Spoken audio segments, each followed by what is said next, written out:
Hello humans, Master Dinnerflex here, bringing you the low quality content you deserve. And today, I'll be going over a quick combo of my favorite deck of all time, Lair of Darkness. Now, what's really interesting is, as of late, they have fully established that Lady of Lament is its own archetype, which I'm actually all for. They made Malice in 2020, and I thought, okay, they gave it stats that are clearly showing off there's going to be a third one. And Alice came out, like at the start of 2022, and it showed us, hey, this is an archetype. And then they print Loris. So now, originally, my opinion of Loris was very, very, very lukewarm. I was not a fan of this card at all, mainly because I felt like it was another Lady of Lament that needed you to already play in order to actually do anything with.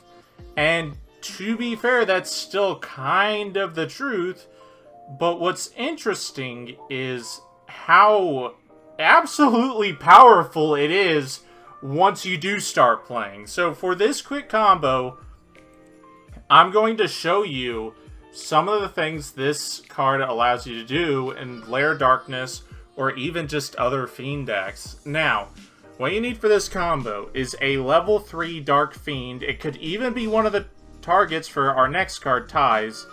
Then, we need a field spell, and it can either be Lair of Darkness, or Labyrinth. And then, we need one of two kinds of traps. So it's a 4-card combo, but it's asking for any random hand, truthfully, with Ties of Brethren in it. And that is a trap that can take monsters off the board, or just a very, very destructive, like, it stops your opponent from doing stuff trap. And then another type of trap, it could be either or, so another type, and then the last card can just be whatever, something to help you keep the opponent at bay. But regardless, let me show you what this can do, and we'll say our field is Lair of Darkness, because this one does, they both do a very similar thing, but Lair of Darkness is disruption while doing it. So we're gonna normal Loris, activate Ties, pay our 2,000 life points, and with this, we are going to get Lilith, and we can get any other level 3 Dark Fiend, saying and to search a hand trap, but I'll just get Alice because it has synergy with the deck. And let's say we got one of these random traps, the ones I have set. So that means Lilith is going to tribute Alice to set, let's just say, a Compulse. And then Alice, we can either search another Lady of Lament, but I will get Token Collector. And let's see what our last card would be. Narima, it's whatever. But basically, now that we have this out of the way, what does this set up? Well, on our opponent's turn, we're going to go ahead and start by activating one of these traps I've had set, Reckless Greed. You might know where this is going. So, I'm going to draw 2 cards. And then when our opponents start playing, I'm going to activate Lair with Lilith, so their monster is tributed, and I get to set any trap for my deck for the follow-up turn. But now, here is where Loris's effects come in. So it has 2 actually very good effects. The second one is what's being used right now. If a monster is tributed, or a normal trap in your possession is sent to the graveyard by a card effect, you can set 1 normal trap from your graveyard. And guess what that is? Reckless Greed. Now, I'm going to tell you right now, I'm turning off auto draw, and you will see why. So then we hit our opponent with the other trap, and depending on how many other disruptions or how much gas our opponent has, that'll probably end their turn, depending on the situation. But then, we go back into our turn, where we activate Reckless Greed. And we draw 2 cards. And remember, our opponent has a token, so this will keep in mind how many tokens our opponent has. But now, we're going to activate Lilith to tribute our opponent's token to get a new trap. Let's just say this one. And then Loris will trigger, and we will set Reckless Greed. Yeah, are you noticing something? So, then, during our end phase, we get a token. This will count how many tokens we have. And then, at the start of our opponent's turn, we will activate Reckless Greed. And then, when our opponent starts playing, we can hit them with our traps, like our punishment or whatever.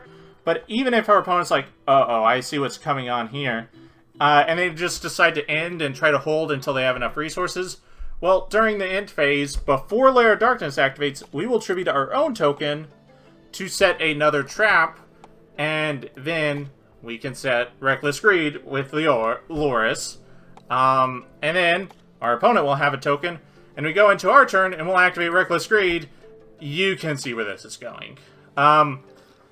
The ability to loop these kinds of traps with Loris is a little bit insane. This is not exclusive to Reckless Greed. Here is another example of a trap you can do that with. Time Seal. So how about instead of, once we're done accumulating all these Reckless Greeds, we go ahead and instead go for Time Seal. And for the rest of the duel, our opponent will never, ever, ever, ever get a draw phase. So that means if they can't win with their opening hand, they lose the duel. And that's it. And that's basically what I wanted to show off. Once you establish Lilith and Loris, one normal trap in circulation you will have infinitely.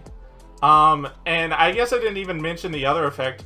If this goes into a grindy state, or you're just basically trolling, if you want to prevent deck out, you could just put all your traps you've been using to the bottom of your deck and get extra draws. Like, ooh, cool, look at all these draws. It's really funny. And this isn't, like I said, it's not very exclusive to Lair of Darkness either. Because with the Labyrinth field spell, every time you tribute Lilith off the board, when you activate a new normal trap, like Compulse or even the Reckless, the field spell will revive the Lilith, where it can then tribute itself to get a new trap, and then Loris will trigger to set the prior trap, like the Reckless Greed or Time Seal. So basically, at the moment both of these are in circulation, you have one new normal trap every turn, and one normal trap you have access to is now infinite.